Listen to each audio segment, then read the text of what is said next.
Erum Tasneem for Altenew. Welcome to Creative Coloring with Erum. In today's session of creative coloring, I will be creating ink blended backgrounds two ways.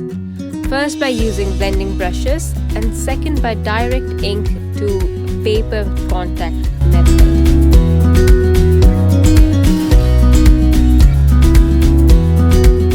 I will start the ink blending process with the lightest color of ink, that is pink pearl. Then I'll move on to Coral Bliss. I will fast forward this since this is super simple, but I will just mention the ink colors. The third color is the Heartbeat dye ink, and the last color to go in this is called Vignette Berry dye ink. Now I'll prepare my second panel, and for that I'll first swipe the pink pearl dye ink pad across the panel. Then I'll swipe the Coral Bliss dye ink pad. I will do this a couple of times till I get a good coverage. I'll do the same with the Heartbeat and Vignette Berry dye inks. And I will go back in and swipe the ink pads if I feel there is a need to add more color or get rid of the lines or those swipe bands that you can see. So both my panels are ready, and now I'll prep them with anti-static powder bag and stamp with clear embossing ink. This image from a sketchy floral stamp set, and heat emboss this in pure white embossing powder. The first panel that was done with the blending inks heat embossed well, but the second panel didn't completely dry and the embossing powder stuck to it, but I still heat set it and went ahead working on it. I thought I'd salvage it later on somehow. Going back to the first panel, I decided to add white pencil color detail to the image. It's not so much as adding detail, but just white color, lightening the image, adding color in a flicking motion so the flowers stand out from the background.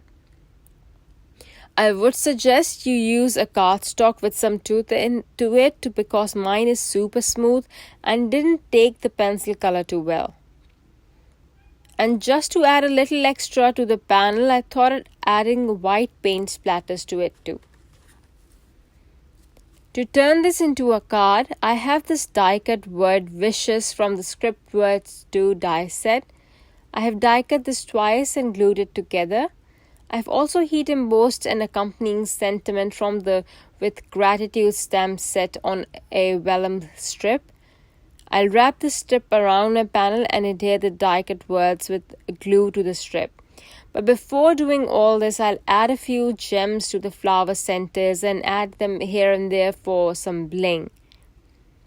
So my second panel with a lot of excess white embossing powder, what I'm going to do with this is that I'll use Nuvo Sparkle pen and color the image, or just go over the image to add the extra bit of shimmer. But this panel was doomed to begin with because I pressed the barrel too tightly and a lot of sparkly stuff came out, which I had to dilute and spread around with a water brush.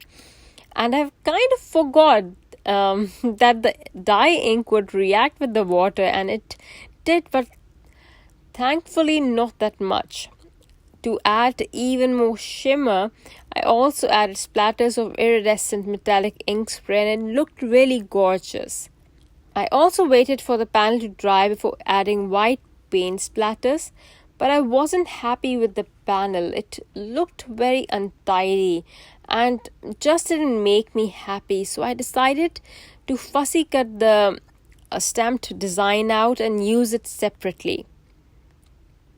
To add interest to the card front, I added scored lines to the front panel and adhered it to the card base, and then adhered the fussy cut design on one side.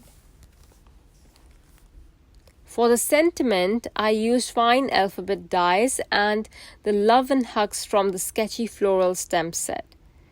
I saved the panel, guys. I saved it. It's not too bad, yeah? Well, here's the two Christmas cards using non-Christmas stamps and ink blended backgrounds 2 ways. I hope you enjoyed the video. Thank you for watching. Bye.